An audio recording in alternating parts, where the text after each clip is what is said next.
Halo teman-teman semua, izin memperkenalkan diri. Nama saya Gracia Landa Turnip dengan NPM 115061444 dari kelas PSTIC. Di sini saya akan membahas data model yang saya buat dan judul Sistem Informasi Jasa Laundry. Yang pertama itu adanya entitas admin, yang dimana di sini adanya atribut NIP yang merupakan primary key. Ketika dia menjadi primary key, maka dia akan menjadi otomatis menjadi mandatory, yang artinya tuh wajib diisi atau tidak boleh kosong. Kemudian NIP itu kepanjangan itu nomor induk pegawai dan bertipe data sebagai integer.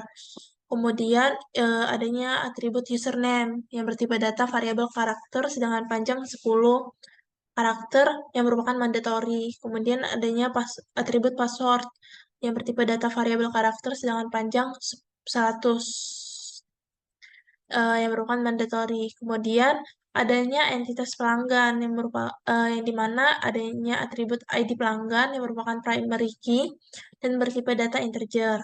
Kemudian adanya nama underscore pelanggan dengan tipe data variabel karakter sedangkan panjang karakter itu 50 yang merupakan mandatory.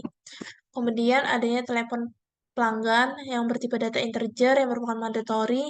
Selanjutnya itu ada atribut alamat pelanggan yang merupakan variabel karakter dengan panjang karakternya itu 100 yang merupakan mandatory. Kemudian tanggal pengambilan yang merupakan eh, bertipe data date atau tanggal. Kemudian relasi antara eh, entitas admin dengan pelanggan itu relasi sebagai one to many, yang dimana setiap admin memiliki satu atau lebih pelanggan. Lalu setiap pelanggan harus memiliki hanya satu admin. Kemudian relasi pelanggan ke admin adalah dependent, yang artinya saling ketergantungan.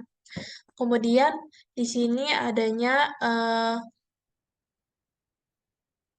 entitas entitas pakaian eh, yang memiliki atribut itu ID underscore pakaian yang merupakan ID underscore pakaian ini adalah primary key dan bertipe data integer. Kemudian adanya jenis pakaian. Jenis pakaian ini bertipe data variabel karakter dengan panjang 200 karakter yang merupakan mandatory. Kemudian jumlah pakaian. Jumlah pakaian ini bertipe data integer yang merupakan mandatory. Kemudian adanya atribut berat pakaian yang merupakan tipe data integer dan mandatory. Selanjutnya itu ada entitas harga yang dimana adanya atribut ID harga yang merupakan ID harga ini adalah primary key dan bertipe data integer. Kemudian harga per kilo itu bertipe data integer dan merupakan mandatory. Selanjutnya itu adanya harga waktu pengambilan yang bertipe data integer. Kemudian eh, selanjutnya itu ada entitas transaksi yang dimana adanya atribut ID transaksi. ID transaksi ini merupakan primary key yang bertipe data integer. Kemudian pakaian transaksi bertipe data variabel karakter dan panjang karakter itu 200. Lalu merupakan mandatory. Kemudian harga transaksi itu bertipe data integer, merupakan mandatory. Berat transaksi itu bertipe data integer dan merupakan mandatory. Status transaksi itu bertipe data variabel karakter dan panjang 50 yang merupakan mandatory. Kemudian tanggal transaksi masuk dan tanggal transaksi selesai itu bertipe data date and time yang merupakan mandatory. Selanjutnya itu relasi antara pelanggan. Relasi antara pelanggan ke transaksi itu merupakan relasi one to many, yang dimana setiap pelanggan setidaknya memiliki satu atau lebih transaksi, lalu setiap transaksi harus memiliki hanya satu pelanggan. Kemudian relasi antara transaksi ke pelanggan adalah dependent, yang artinya saling ketergantungan. Kemudian entity pakaian memiliki relasi dengan entity transaksi. Relasi yang digunakan itu relasi one to many, yang dimana setiap pakaian setidaknya memiliki satu atau lebih transaksi. Kemudian setiap transaksi harus memiliki hanya satu pakaian. Kemudian relasi transaksi ke pakaian adalah dependent, yang artinya saling ketergantungan juga. Kemudian entity transaksi ke relasi antara transaksi ke harga itu merupakan relasi many to one, yang dimana setiap transaksi harus memiliki hanya satu harga, lalu setiap harga setidaknya memiliki satu atau lebih transaksi. Kemudian relasi transaksi ke harga adalah dependent. Nah, kemudian di sini setelah kita membuat rangkaian CDM-nya, kemudian kita akan membuat PDM-nya. Pertama itu kita klik Tools, kemudian Generate Physical Data Model. Lalu di sini karena sudah saya buat PDM-nya, langsung saja saya update. Oke, kemudian nanti akan menampilkan PDM.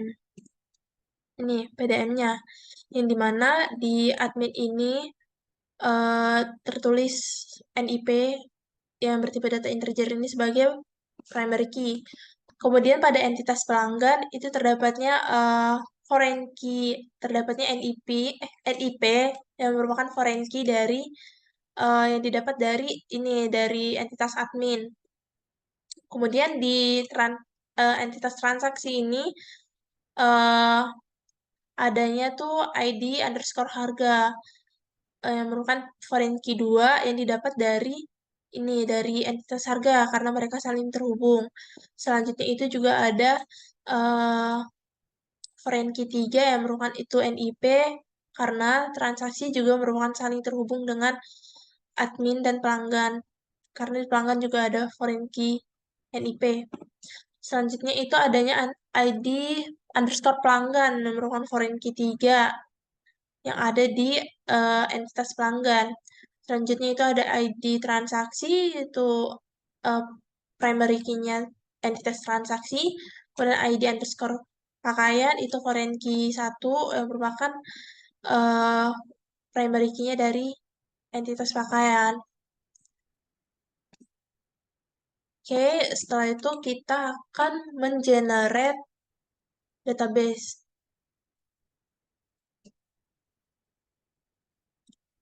Nah, di sini directory dan file name-nya dapat kita style, kemudian di sini kita uncheck this drop table-nya. Kita klik OK. Nah, kemudian di sini akan dapat hasil, itu setelah mengenerate database, maka akan otomatis, sistem akan otomatis mengenerate command SQL dari data model yang sudah kita buat tadi. Dari data model yang sudah kita buat ini,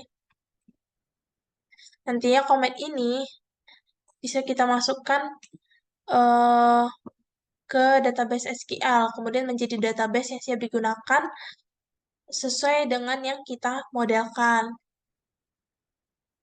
Baiklah, mungkin sekian saja informasi yang dapat saya berikan. Kurang lebihnya mohon maaf. Sekian dan terima kasih.